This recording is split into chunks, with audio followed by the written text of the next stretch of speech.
Think of a game company that you know of. Now, think of all the ways in which it has wronged its consumers in some way, shape, or form.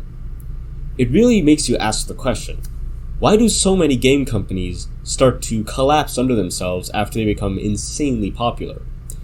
Now, one example of a company doing exactly this is Ubisoft. Ubisoft is most famously known for its Assassin's Creed and Far Cry franchises. However, it's also well known for mishandling these two franchises to a massive degree. Now, this is due to a variety of reasons, one of which that can be summed up in a single word: grind. In recent years, Ubisoft has gotten into this bad habit of making its games excessively grindy for its players. Now, what this means is that they'll make it harder for players to gain experience, which makes it harder to gain levels, or they'll just make it harder for the player to collect resources within the game that they need to beat the game itself.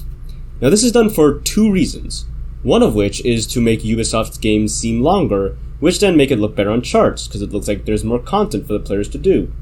Another reason is that it makes players want to buy Ubisoft's in-game packs. Now, these are all time saver packs. That's exactly what Ubisoft calls them. What they do is that they give the player either the experience that they need or the resources that they need to eventually beat the game. And these are sold to the player for around $20 each. Now, the reasoning behind this is pretty simple. People like doing things quickly, and they've liked doing things quickly for a long time. It's the reason why humanity invented agriculture. It allowed people to get a vast amount of food for a vast population really quickly and sustainably. And so Ubisoft uses this to try to get people to buy their time saver packs. They incentivize people to save 10 hours, maybe even 15 hours that they could have been leveling up. Instead, they just want them to pay $20 to get those, to basically fill those 10 hours of work, basically. The second way that Ubisoft has been mishandling its games is the slow and steady decline in quality that Ubisoft games have been seeing. The original Assassin's Creed was lauded as a very innovative product. It had gameplay mechanics that hadn't been seen before, and it was fun to play at the time. Nowadays, it's not that fun by modern standards, but at the time, people loved it. But the issue is that Ubisoft likes making a lot of money, as any company would.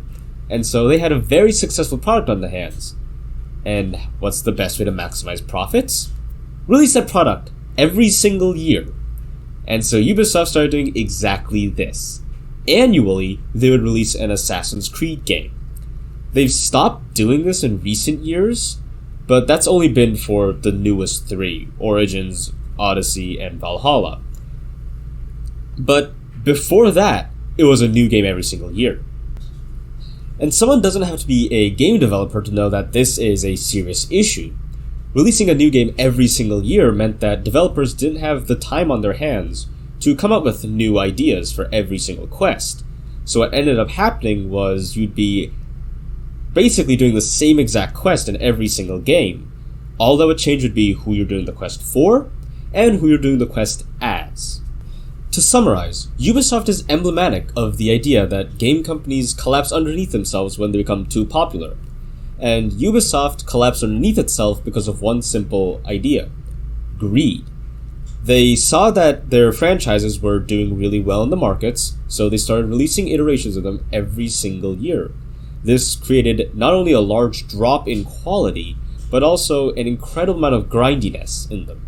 And Ubisoft solved this issue for the players by selling them time saver packs, which got players to spend more money on the game that they were spending $60 on for the cheapest version, or $100 on for the most expensive version.